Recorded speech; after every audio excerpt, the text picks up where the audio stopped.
Today I'm going to show you how to make a ramen egg that's brimming with meaty umami, so stick around.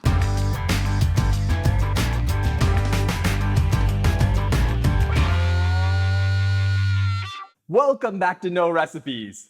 I'm Mark Matsumoto, and I'm here to show you how to elevate your everyday meals. So smack that subscribe button and ring that bell so you don't miss out. Ramen eggs are called Ajitsuke Tamago here in Japan.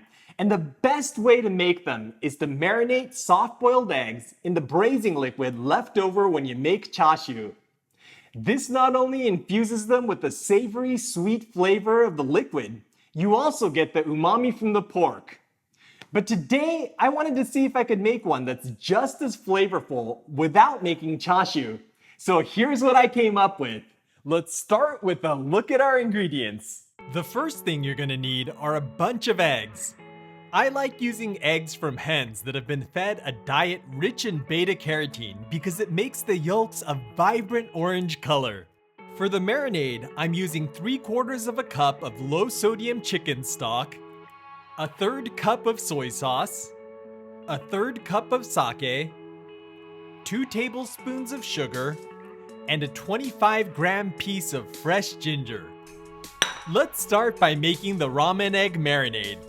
I've got a small pot here, and I'm gonna go ahead and add the chicken stock, soy sauce, sake, sugar, and ginger to it. Then we're gonna put this on the stove and bring it to a boil over high heat.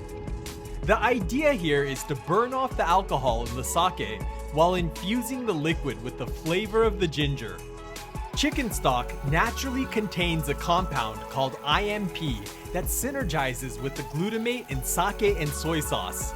The effect is kinda like adding 1 + 1 to make 10 in terms of the umami your mouth will taste. If you want to make these vegetarian, you can use shiitake stock, which contains a compound called GMP, which is gonna have a similar effect. Okay, this has been boiling for about 2 minutes now, and it no longer smells like alcohol, so I'm gonna take this off the stove to cool it down. To prep the eggs, you want to find the bottom of each one and crack a small divot into it. This makes the eggs much easier to peel after we boil it. I'm just using a small spoon and giving it a quick tap that's firm enough to leave a little circular dent, but not so hard that the egg breaks open. The idea is to crack the hard outer shell, but not the thin membrane between the shell and the egg. This might take a bit of practice, but it makes the eggs so much easier to peel. I've written a whole blog post about my method for boiling eggs that I'll link to below if you want to know more. Now we're gonna fill up the pot with enough cold water to cover the eggs by about 2 inches. Then you want to set the pot on the stove over high heat and bring it to a boil as quickly as possible.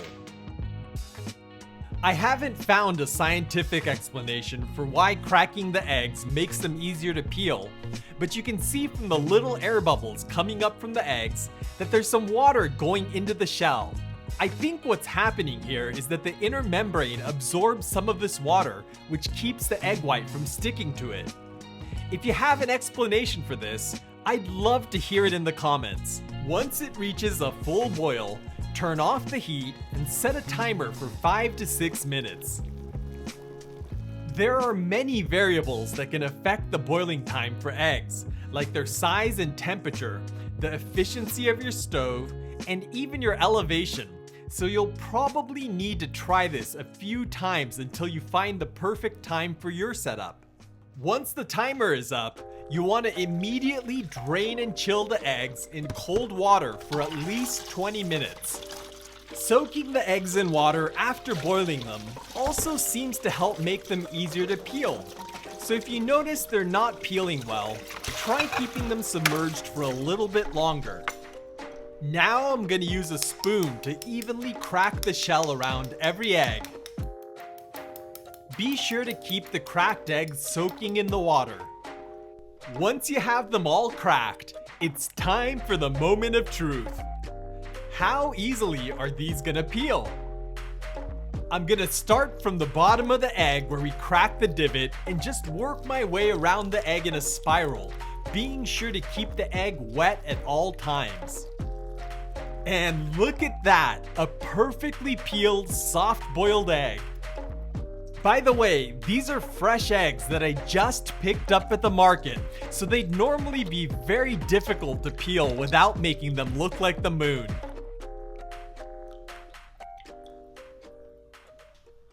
Once all the eggs are peeled, I'm gonna drop them into a zipper bag,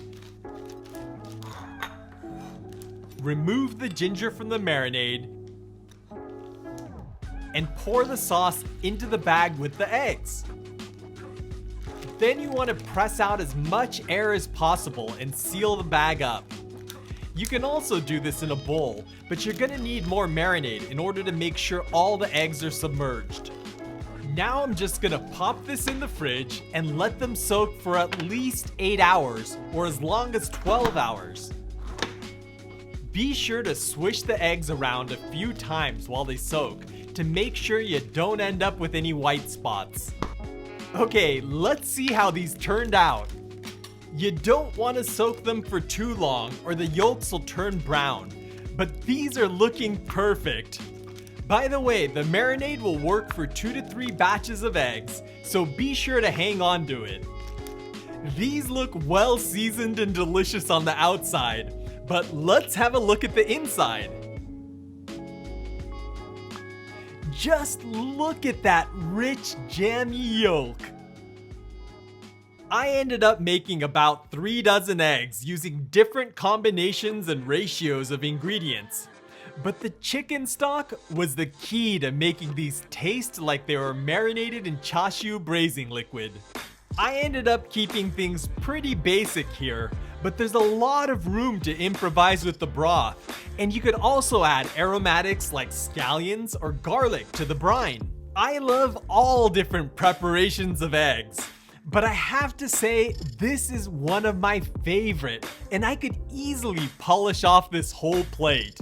Ramen eggs obviously work with ramen, but they're also a tasty addition to salads and sandwiches, so I hope you'll give it a try. If you enjoyed this video, let me know you want to see more like it by giving this a big thumbs up and by sharing it with anyone who loves a good soft-boiled egg. As always, I want to thank my amazing patrons who helped to fund this video. If you're learning something new from my recipes, I hope you'll consider clicking the link up here to join the No Recipes crew and help support our future videos.